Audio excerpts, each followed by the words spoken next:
Merhaba arkadaşlar. Bugün sizinle misinalı şişle bere çalışması yapmak istiyorum. Tabii bunu yine şişle de yapabilirsiniz. Arkadan dikişli. Bu sefer dikişsiz olsun diye ben misinayı tercih ettim. Misinam şöyle göstereyim size. 40 santimlik 5 numarayla örüyorum. 40 santimlik bir misinalı şişe ihtiyacımız var. Ben ilmeğimi attım. 88 ilmek attım. Şimdi buna başlıyoruz arkadaşlar.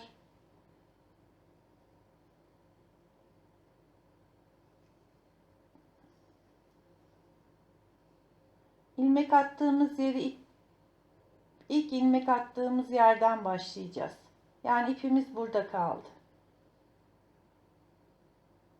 Hemen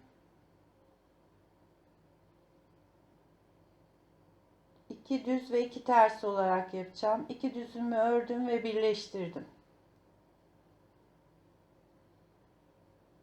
İki ters,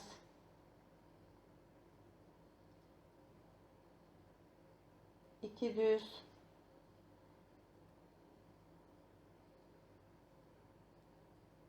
iki ters. Sıranın sonuna kadar böyle devam edeceğiz.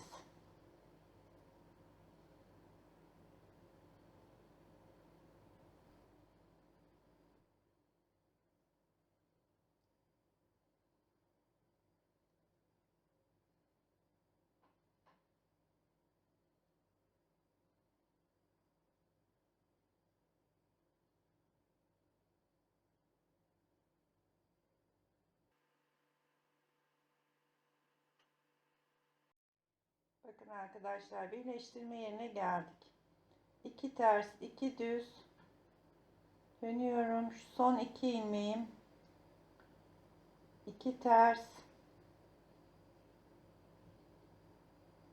ve ilk başladığımız yere geldik. Devam ediyoruz yine. İki düz, iki ters.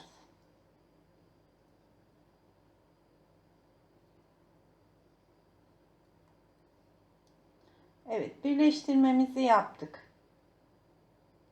Şu birleştirirken şu ilmekleriniz ters ve düz olarak yan yana gelecek şekilde ilmeğinizi ayarlayın. Bende 88 ilmek var. Daha küçük bir bere yapacaksanız mesela bir 10 göz falan azaltabilirsiniz veya çoğaltabilirsiniz. Şimdi böyle iki ters iki düz olarak istediğiniz kalınlıkta bir lastik örebilirsiniz. Ben biraz kalınca çift kat kullanılacak bir 20-22 sıra kadar lastiğimi örmek istiyorum. Evet arkadaşlar, ben beremin lastik kısmını ördüm. 22 sıra demiştim ama gözüme az geldi. 28 sıra yaptım. Şöyle çift kat, önünü çift kat kullanmayı düşünüyorum. Bakın şöyle. Şimdi beremizin örneğine geçmeden önce aralarda 20 ilmek artırmak istiyorum. Yani 88, 108'e çıkmak istiyorum. Bunun için her 4 ilmekte bir artırma yapacağım. Fakat önce bir de şurada bir dönme yapacağız. Çünkü beremizin lastiğin düz kısmı burası. Katladığımız zaman ters yön öne geliyor. Şurasının öne gelmesi için şurada bir dönme yapacağız. Yani iç tarafa, ters tarafa doğru gideceğiz. Bunun için şu son iki tersimin birini söküyorum. Bakın, bir tane tersimi ördüm. İpimi öne alıyorum. Ters ilmeğimi boş alarak aldım. İpimi tekrar çeviriyorum. Dönüyorum. Bu taraftan gideceğim artık. İlk ilmeğimi yine boş aldım ve düz örerek başlıyorum. Artık hep düz örgü yapacağız. 2 3 4 tane ördüm. Şimdi bir tane artırma yapıyorum. Artırmayı ister böyle yapın.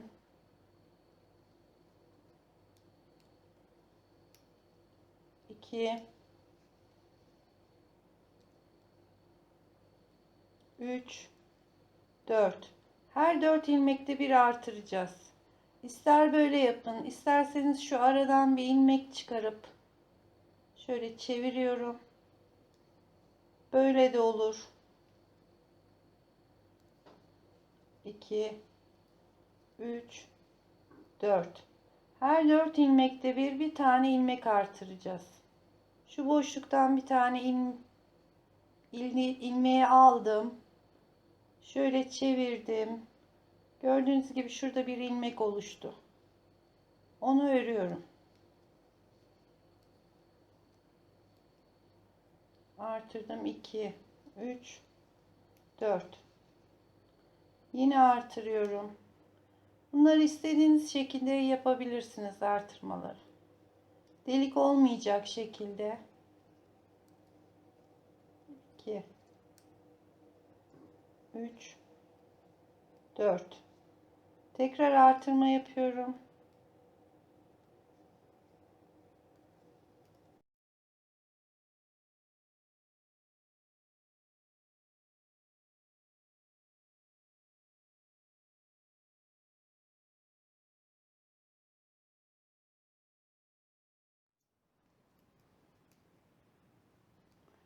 Evet arkadaşlar. Şimdi örgümüze devam edeceğiz. Ama şurada bir tane bakın şu döndüğümüz ilmek ilk başta. Onu örerken şuradaki ilmekle beraber öreceğiz ki döndüğümüz yer belli olmasın diye. Şimdi 20 tane artırma yaptık. Sayımız oldu 108. Bu şekilde artık örgümüzün ön yüzü de burası oldu. Bu şekilde şimdi bir 3 sıra düz örgü öreceğiz. Ben artırmamı yaptım ve 3 sırada düz örgümü ördüm. Şimdi saç örgüsü örneğine geçeceğiz. Şu başlangıç yerimiz. Şimdi 1, 2, 3 ilmek düz ördüm. Yanındaki 6 ilmeği, örneğimiz 9 ilmek üzerine üçlü saç örgüsü yapacağız. 9 ilmekten 3, 6, 3 de ördük 9. Şimdi buradaki saç örgülerimizi şu içerideki 3 ilmeğimiz dışarı gelecek şekilde şöyle arkadaki 3 ilmeği alıyorum.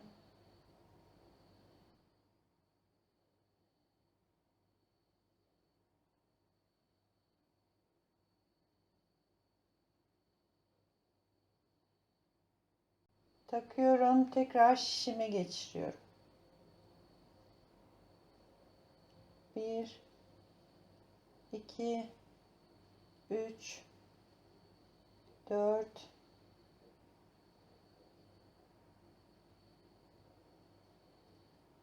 5, 6. 6 ilmeğimi ördüm. Şimdi yeni yanındaki 9 ilmeği saç örgüsü yapacağız. Önce 3 tane örüyorum. 1, 2 ve 3. Yine şu 3 tanesi önde olacak şekilde. İsterseniz böyle yardımcı bir şiş olur, iğne olur. Şu 3 taneyi aldım. Önde tutuyorum. Arkadaki 3 taneyi alıyorum. Önde tuttuklarımı geçiriyorum.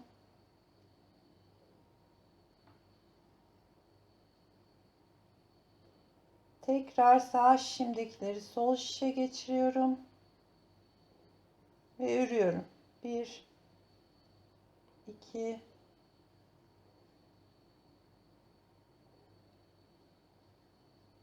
3, 4, 5 ve 6. Yine 3 ilmek örüyorum. Diğer 6 taneyi yapıyorum. Sıranın sonuna kadar böyle yapacağız arkadaşlar. Evet, sıranın sonundaki son saç örgüsüne geldim. Bakın şu 3 tanesi ilk örneğin. İlk başladığımız yer. 2, 4, 6, 8, 9 ilmeğimiz kaldı. Şimdi yine 3 tane örüyorum.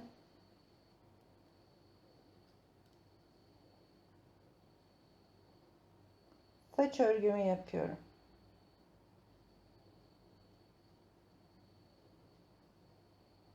Şu ortadaki 3 ilmek üste gelecek şekilde takıyorum.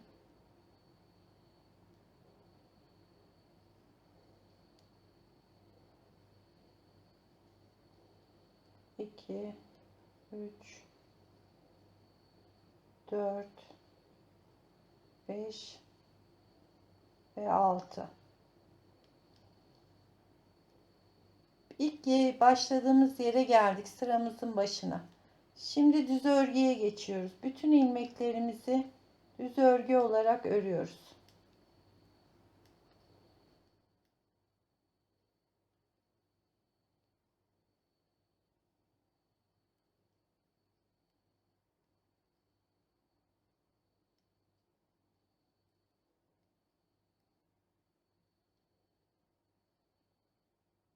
Evet, böyle bir 5 sıra düz örgü yapıp bir uzunluğuna bakalım. Ona göre tekrar burma yapacağız. Evet arkadaşlar, ben 5 sıra ördüm. 1, 2, 3, 4, 5. 5 sıra ördüm ve sıramızın başına geldim.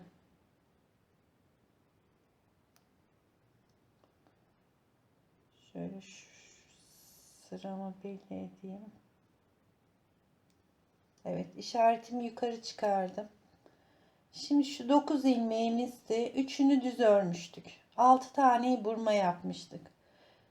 Bu sefer şu sondaki 3 taneyi düz öreceğiz. Baştaki 6 ilmeği buracağız.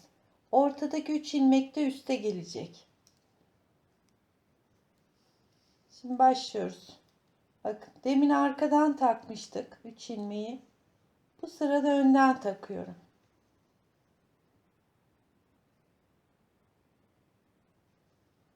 Evet, 3 ilmeği taktım. Çıkarıyorum.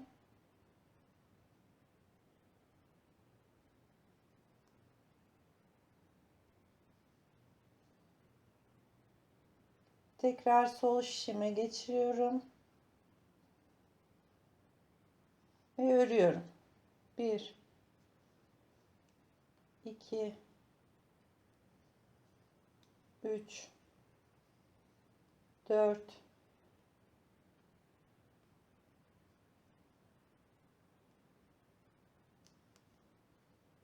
5, 6. Şimdi sondaki 3 ilmeği düz olarak örüyorum.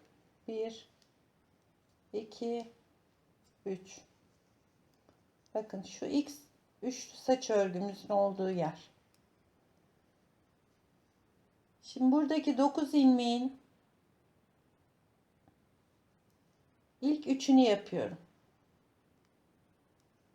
İlk 6 tanesini yapıyorum. Ortadaki 3 ilmeği üste alıyorum.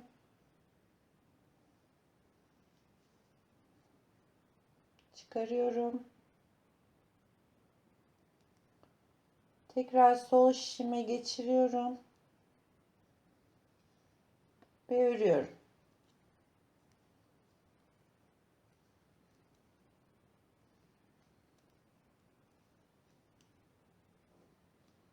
Altı ve 3 ilmeğimi örüyorum.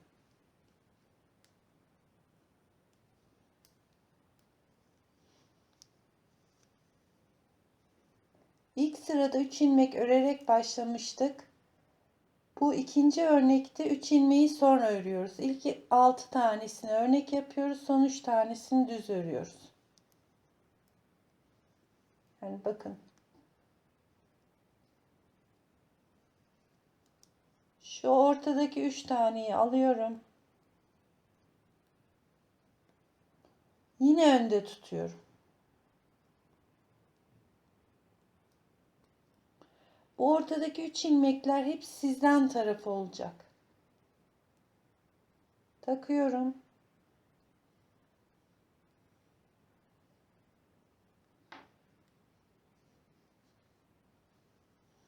Ve örüyorum arkadaşlar.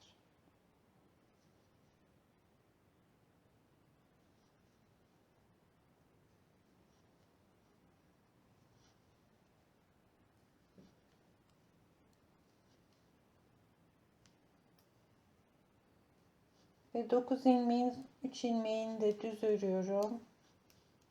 Evet. Şu 9 ilmek bir örnek, şu 9 ilmek bir örnek. Bu sırayı da böyle yapıyoruz. Tekrar 5 sırayı yaptıktan sonra zaten ilk sıradaki işlemi yapacağız. Önce 3 ilmek düzle başlayıp sonraki 6 taneyi vuracağız. Evet, ben beremin kesme yerine geldim. İsterseniz şöyle bir ölçelim.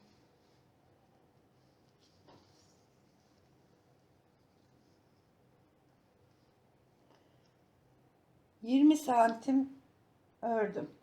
Şimdi belimizi toplayabilmek için tepe kısmına gelmeden biraz kesme yapmamız gerekiyor. Kesmeyi de şu örneğimizin, evet. Şimdi şu 6 ilmeği vurmam gerekiyor. İlk üçünü öreceğim. İlk üçünü örerken 3 ilmeği 2'ye indiriyorum. 1 2. Şimdi şu 6 ilmeği vurma yapacağım.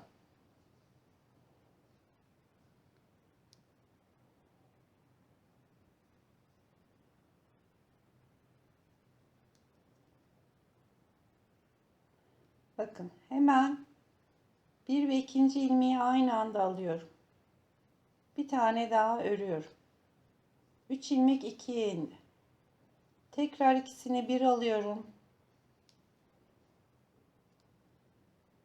Bir tane örüyorum. Şimdi yandaki örnekte yine 3 ilmeğin ikisini bir alıyorum. Bir tane örüyorum.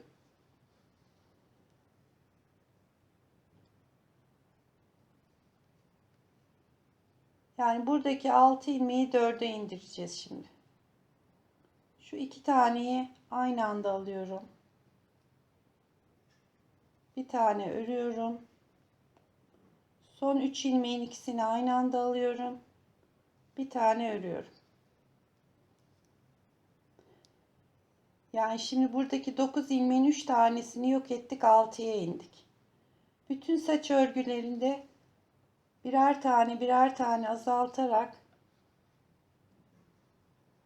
ilmeğimizi epeyce kesmiş olacağız.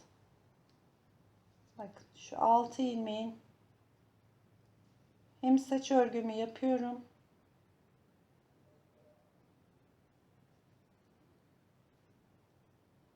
hem de aynı anda kesme.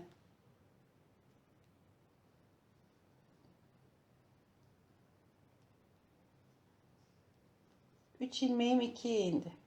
Şimdi buradaki 3 ilmeği 2'ye indireceğim.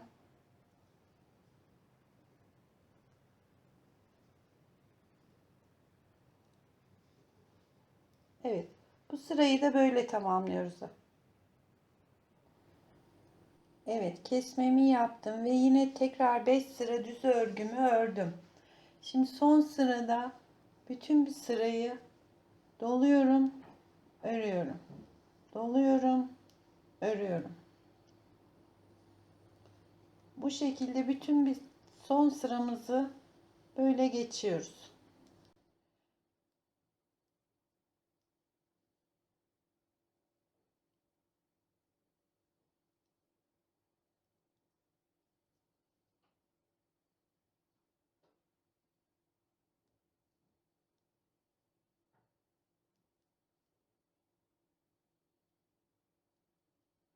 Evet, ilk doladığım yere geldim. Şimdi ipimizden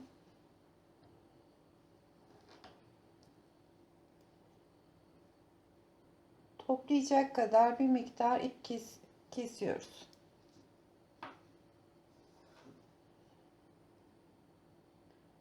Şimdi büzmemizi yapacağız arkadaşlar.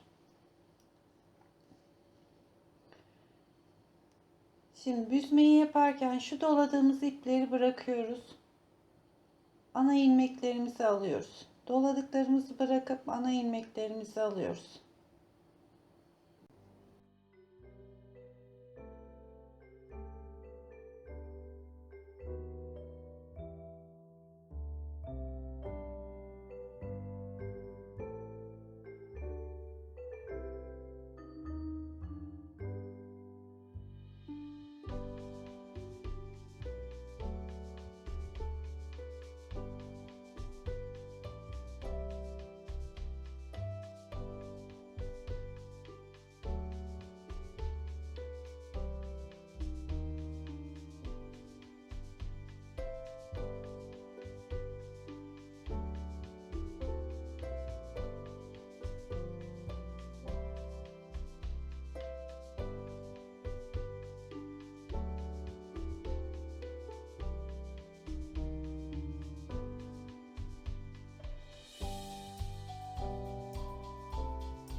Evet arkadaşlar, beremiz bitti.